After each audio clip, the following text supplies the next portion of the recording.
Hi friends, welcome to my channel get ready. South India international movie awards ప్రధానోత్సవానికి ప్రముఖ తెలుగు సినీ నటుడు రానా వ్యాఖ్యాతగా వ్యవహరించిన సంగతి అందరికీ తెలిసిందే కదా. మొత్తానికి కార్యక్రమం మొత్తం హాయిగా నడిపించేశారు. కార్యక్రమంలో భాగంగా రానా కొన్ని ప్రశ్నలకు సమాధానం ఇచ్చారు. తన బెస్ట్ ఫ్రెండ్, తనకు నచ్చిన చోటు, ఇష్టమైన ఫుడ్ లాంటి విషయాలను ఏమాత్రం తడబడకుండా టకటకమని సమాధానం ఇచ్చేశాడు రానా.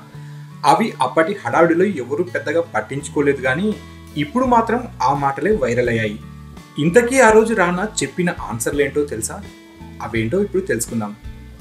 ఒకే పాటను జీవితాంతం వినాల్సి వస్తే బాహుబలి సినిమాలోని మహిష్మతి టైటిల్ సాంగ్నే వింటాడట. ఎప్పటికీ ఒకే నగరంలో ఉండాల్సి వస్తే హైదరాబాద్లోనే ఉంటాడట. ఇక ఎప్పటికీ ఒకే ఫుడ్ తినాల్సి వస్తే మాత్రం హలీమే తింటాడట. ఒకే సినిమా రోజు చూడాల్సి వస్తే మాత్రం స్టార్ వార్స్ సినిమాలే చూస్తాడట. ఒకే షో ఎప్పటికీ చూడాల్సి వస్తే మాత్రం టీవీ ఆఫ్ చేసేస్తాడట రానా. ఒకే మనిషి జీవితాంతం ఫ్రెండ్గా ఉండాల్సి వస్తే ఆ ప్లేస్ రామ్ చరణ్కు మాత్రమే ఇస్తాడట రానా.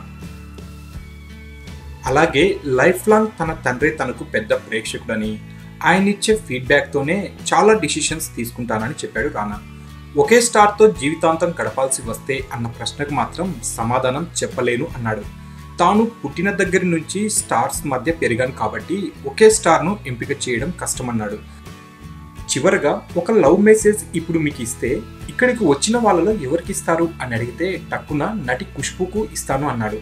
ఎందుకంటే నేను పుట్టినప్పటి నుండి ఆవిడకు నేను తెలుసు, నాకు ఆవిడ తల్లి లాంటిది అని చెప్పాడు. మొత్తానికి భలే ఇంట్రెస్టింగ్ సమాధానాలు చెప్పాడు రానా. సో ఫ్రెండ్స్, రానా చెప్పిన విషయాలన్నీ అర్థమయ్యాయి కదా. రానా బెస్ట్ ఫ్రెండ్ జీవితాంతం రామ్ చరణ్ ఒక్కడేరట. సో ఫ్రెండ్స్, మీకు ఈ వీడియో నచ్చితే లైక్ చేయండి, షేర్ చేయండి. మా ఛానల్ని సబ్స్క్రైబ్ చేయడం మర్చిపోవద్దు. Please subscribe.